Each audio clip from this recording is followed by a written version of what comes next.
नमस्कार दोस्तों। आज मैं आपको 21वीं सदी का व्यवसाय पुस्तक पढ़कर सुनाऊंगा, जिसके लेखक रॉबर्ट टी कियोसाकी और किम कियोसाकी हैं। अध्याय 1। अध्याय 1। नियम बदल गए हैं। यह संकट का दौर है। पिछले कुछ वर्षों से अमेरिका में डर और दहशत का माहौल छाया हुआ है।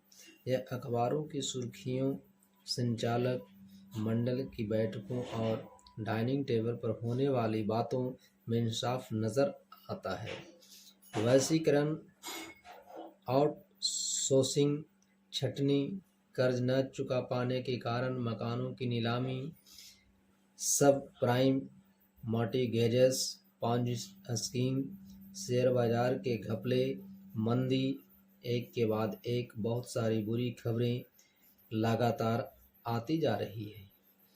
सन 2009 की शुरुआती महीने में अमेरिकी कंपनियां हर महीने 2.5 लाख कर्मचारियों की छटनी कर रही थी।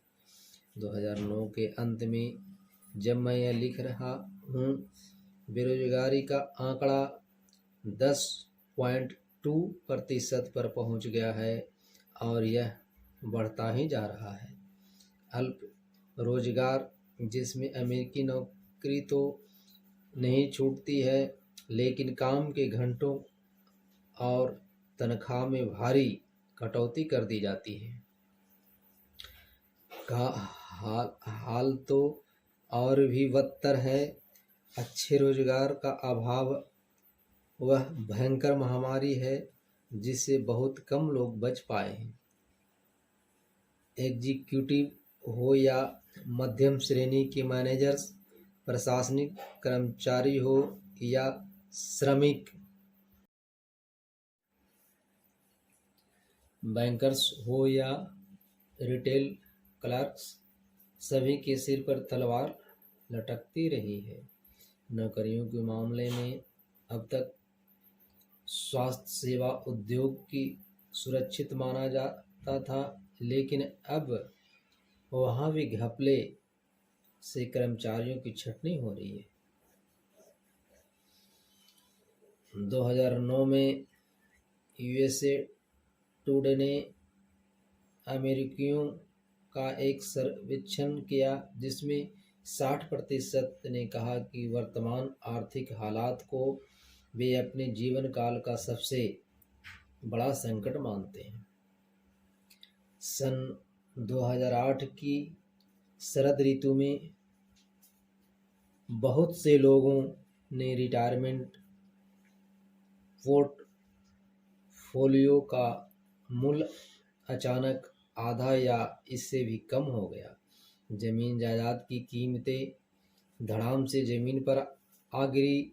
जिन चीज़ों को लोग अपनी ठोस और विश्वसनीय संपत्ति मान रहे थे, वे पानी की भाप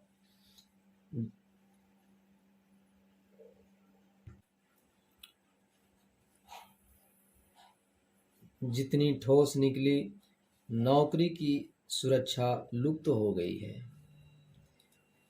टुडे ने अमेरिका का एक सर्वेक्षण किया, जिसमें 60% ने कहा कि वर्तमान आर्थिक हालात को वे अपने जीवन काल का सबसे बड़ा संकट मानते हैं।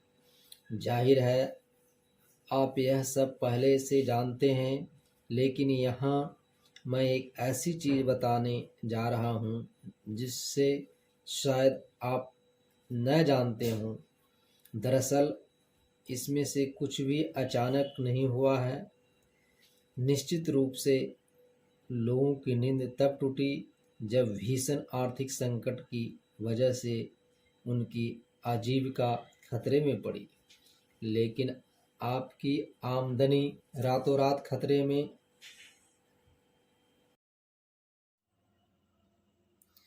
मैंने 2001 में अपनी पुस्तक the business school for people who like helping people में लिखा था, मेरी राय में अमेरिका और कई पश्चात देशों में आर्थिक तबाही आ रही है, जिसका मूल कारण यह है कि हमारा शिक्षा तंत्र विद्यार्थियों को पर्याप्त यथार्थवादी आर्थिक शिक्षा देने में असफल रहा है। उसी वर्ष नाइटिंगेल कनेक्ट को दिए एक इंटरव्यू में मैंने कहा था, यदि आप सोचते हैं कि म्यूचुअल फंड आपकी मदद करेगी और आप शेयर बाजार के उतार चढ़ाव पर जुआ खेलना चाहते हैं, तो मैं आपको बता दूं कि आप दरअसल अपने रिटायरमेंट को दांव पर लगा रहे हैं। अगर स्टॉक मार्केट ऊपर जाता है और 85 साल की उम्र में आप इसे धड़ाम से औंधे में गिरते देखते हैं तो क्या होगा?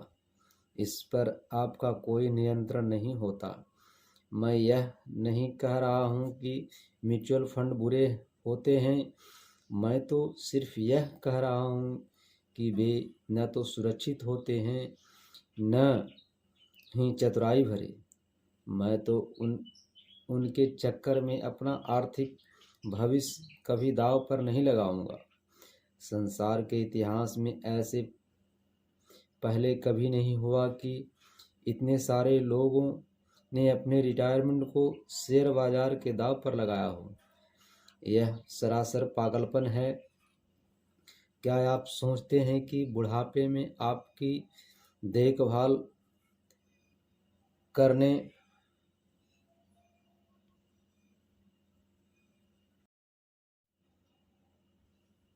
के लिए सामाजिक सुरक्षा मौजूद रहेगी? यदि आपको इस बात पर भरोसा है, तब तो शायद आप ईस्टर बनी पर भी भरोसा करते होंगे। और मार्च 2005 में दिए गए एक इंटरव्यू में मैंने यह कहा था, किसी कागजी संपत्ति की सबसे बड़ी शक्ति यह है कि इसे तुरंत भुनाया जा सकता है, और यदि इसकी सबसे बड़ी कमजोरी भी है। हम सभी जानते हैं कि शेयर बाजार एक बार फिर लुढ़कने वाला है और हम एक बार फिर तबाह होने वाले हैं। आप ऐसा क्यों करना चाहते हैं? इसके बाद क्या हुआ? बाजार एक बार फिर लुढ़का और कई लोग दोबारा तबाह हो गए, क्योंकि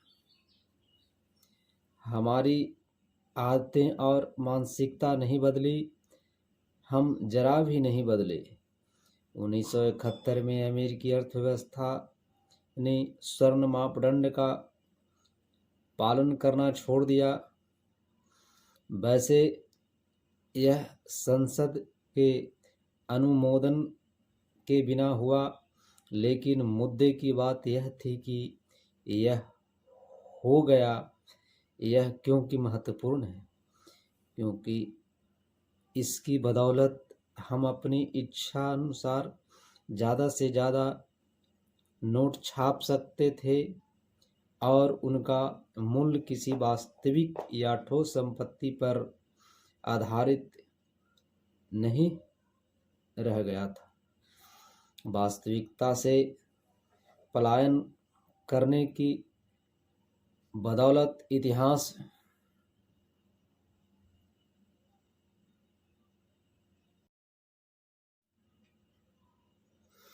में सबसे बड़े आर्थिक उछाल के द्वार खुल गए। इसके बाद लगभग 3.5 दशकों तक अमेरिकी मध्य वर्ग में एक ज़बरदस्त विस्फोट हुआ।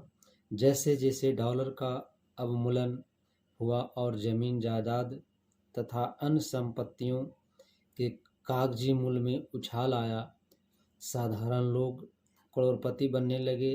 अचानक कर्ज हर किसी को हर वक्त हर कहीं उपलब्ध होने लगा और क्रेडिट कार्ड्स कुछ उसी तरह पनपने लगे। जिस तरह बसंत की बारिश के बाद कुकुरमुत्ते उग जाते हैं, इन क्रेडिट कार्ड्स का कर्ज उतारने के लिए अमेरिकी अपने मकानों का इस्तेमाल एटीएम की तरह करने लगे। वे कर्ज लेते थे और उसे उतारने के लिए अपने मकान को दोबारा फाइनेंस करवा देते थे। आखिर जमीन जायदाद का मूल्य हमेशा बढ़ता है ना? कतई नहीं। 2007 तक हम इस आर्थिक गुब्बारे में इतनी सारी गर्म हवा भर चुके थे कि वह इससे ज़्यादा हवा बर्दाश्त नहीं कर सकता था, और फंतासी दोबारा धड़ाम से ज़मीन पर आ गिरी। ऐसा नहीं है कि सिर्फ लेहमैन ब्रदर्स और वेयर स्टैंडर्स की धराशायी हुई। करोड़ों अमेरिकियों ने अपनी 401 के रिटायरमेंट योजनाएं, पेंशन और नौकरियां गंवा दी। आधिकारिक रूप से गरीबी की रेखा से नीचे रहने वाले लोगों की संख्या तेजी से बढ़ रही है। 65 वर्ष की उम्र के बाद काम करने वाले लोगों की संख्या भी बढ़ रही है।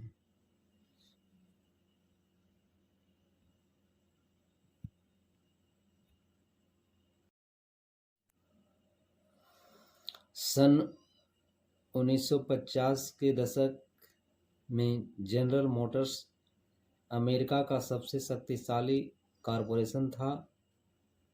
उस वक्त अखबार वालों ने जीएम के प्रेसिडेंट के कथन को एक उदाहरण में बदल दिया, जो दशकों तक लोकप्रिय रहा।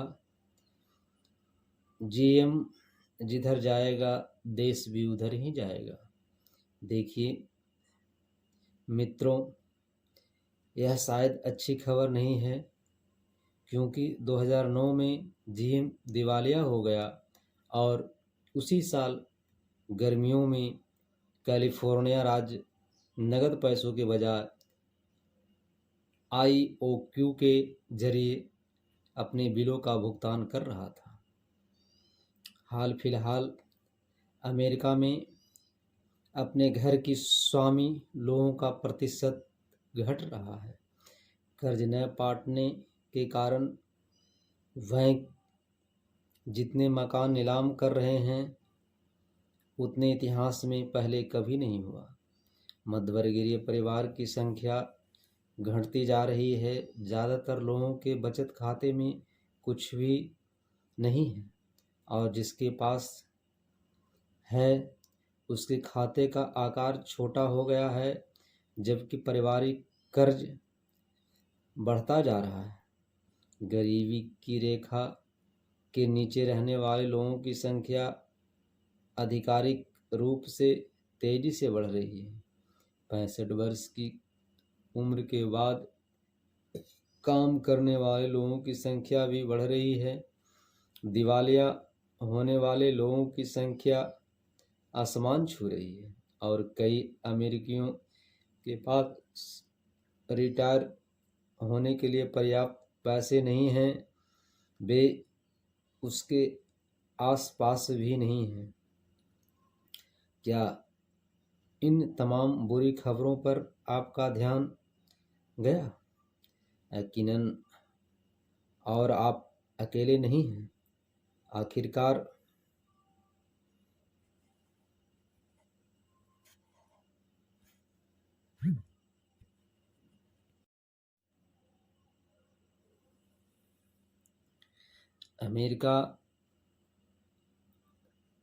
अमेरिकियों ने नींद की मदहोशी में अलार्म का न्यूज़ बटन दबाना छोड़ दिया।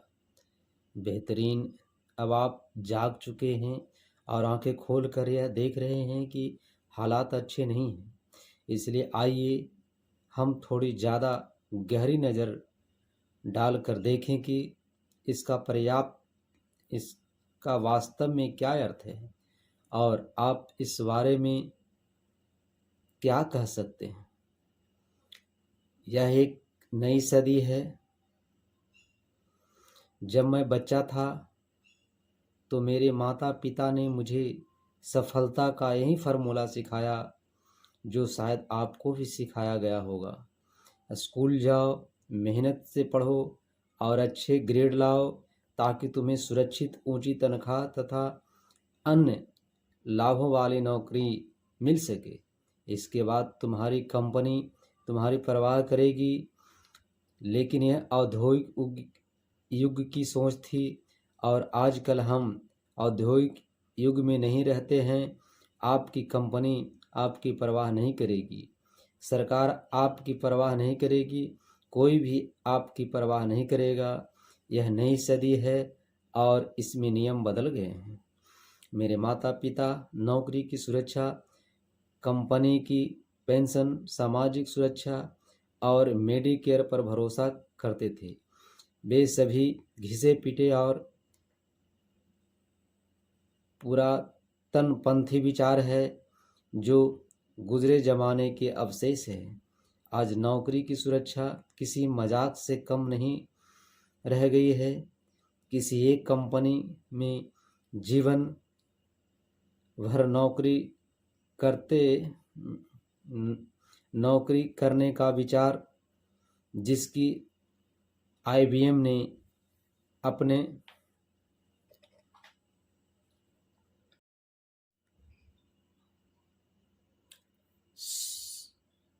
स्वर्णिम युग में पैरवी की थी, उतना ही पुरातन हो चुका है जितना कि टाइपराइटर।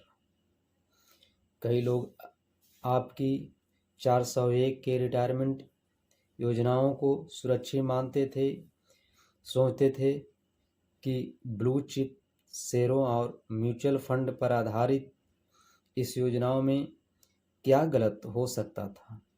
लेकिन जैसा बाद में पता चला, इसमें सब कुछ गलत हो सकता था।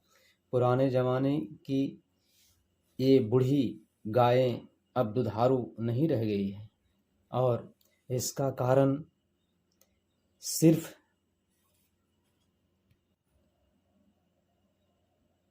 इतना सा है कि वे सभी अब दकियानूसी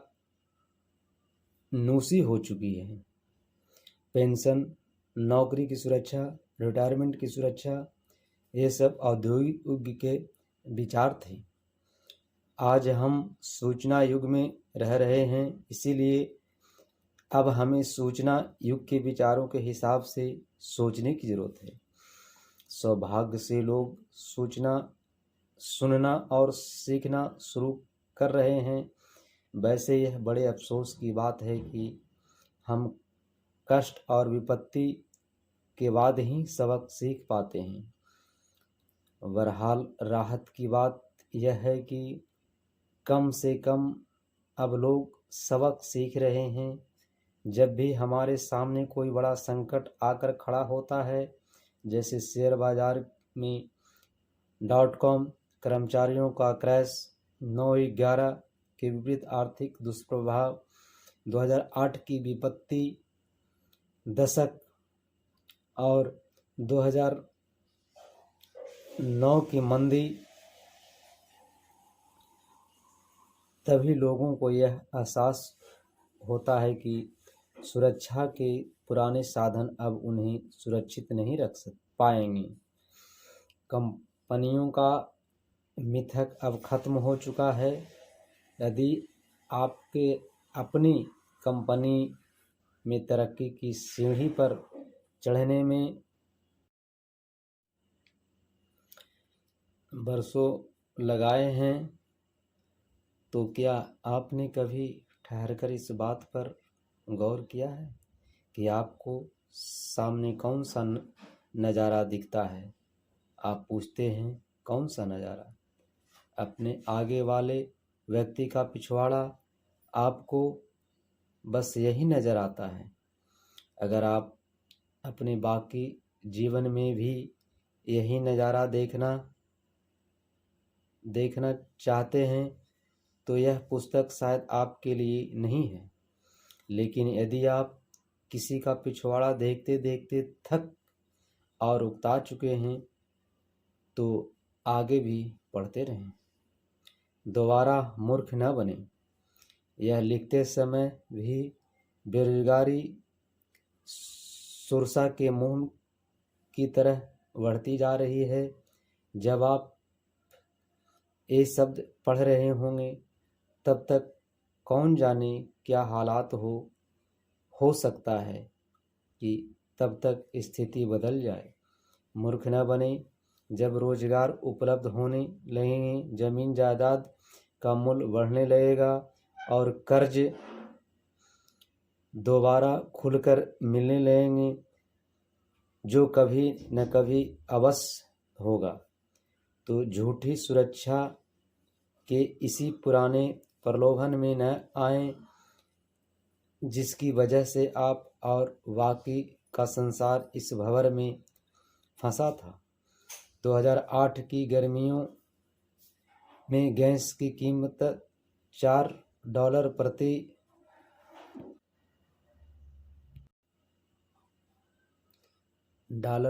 प्रति गैलन से अधिक थी। इसी वजह से एक्सयूवी की बिक्री किसी चट्टान की तरह पानी में डूब गई और अचानक हर आदमी छोटी तथा हाइब्रिड कारों के गुण गाने लगा। लेकिन इसके बाद जो हुआ उस पर ज़रा गौर करें। 2009 में गैस की कीमत दोबारा $2 से नीचे आ गई और भगवान उनका भला करे, लोग दोबारा एसयूवी खरीदने लगे हैं। क्या आप सचमुच सोचते हैं कि गैस की कीमत हमेशा इतनी ही कम रहेगी? अगर गैस इस वक्त सस्ती है तो क्या आपको गैस की ज़्यादा खपत वाली कारें खरीदना बेहतरीन लगता है? क्या हम सचमुच इतने अदूरदर्शी हो सकते हैं? देखिए, मैं यहाँ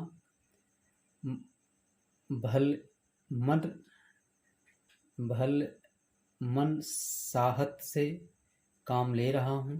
दरअसल मैं मूर्ख शब्द का इस्तेमाल करना चाहता था। दुर्भाग्य से इसका जवाब है हाँ।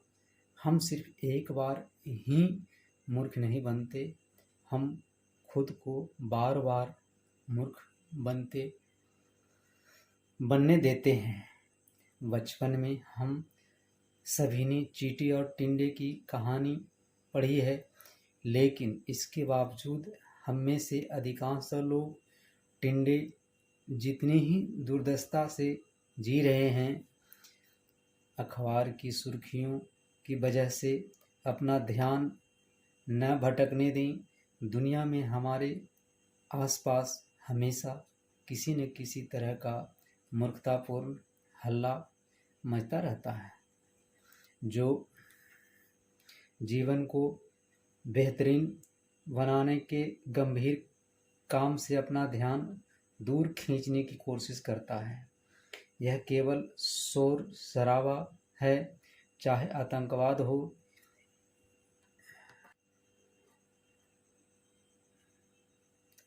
या मंदी या नवीनतम चुनाव चक्र के स्कैंडल्स। इनका इस बात से कोई लेना देना नहीं है कि सुखद भविष्य के सृजन के लिए आपको आज क्या करना चाहिए। महामंदी के दौर में भी बहुत से लोग ने दौलत बनाई थी। दूसरी ओर सबसे बड़े उछाल के समय में, जैसे 1996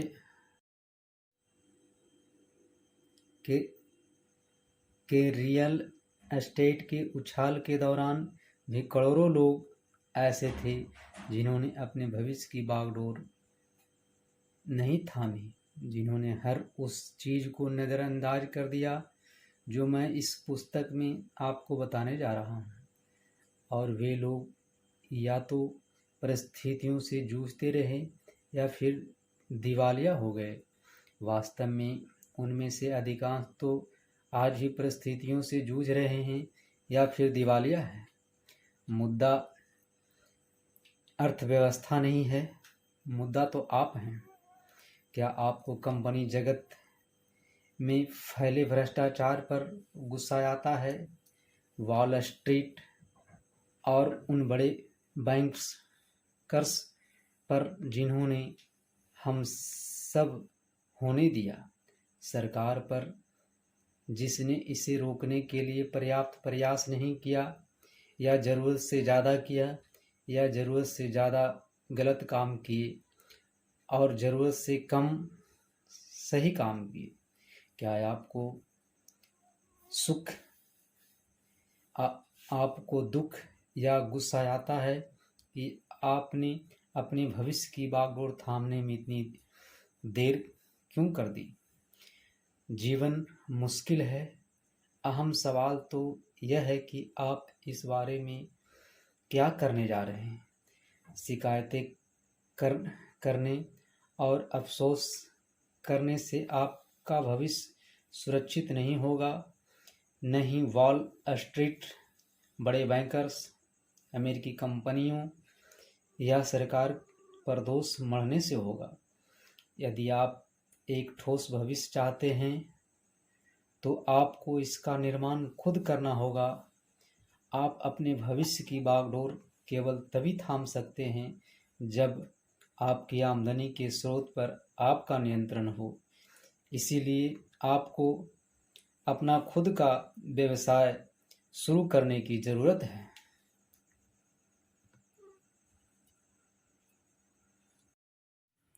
अपना खुद का व्यवसाय शुरू करने की ज़रूरत है।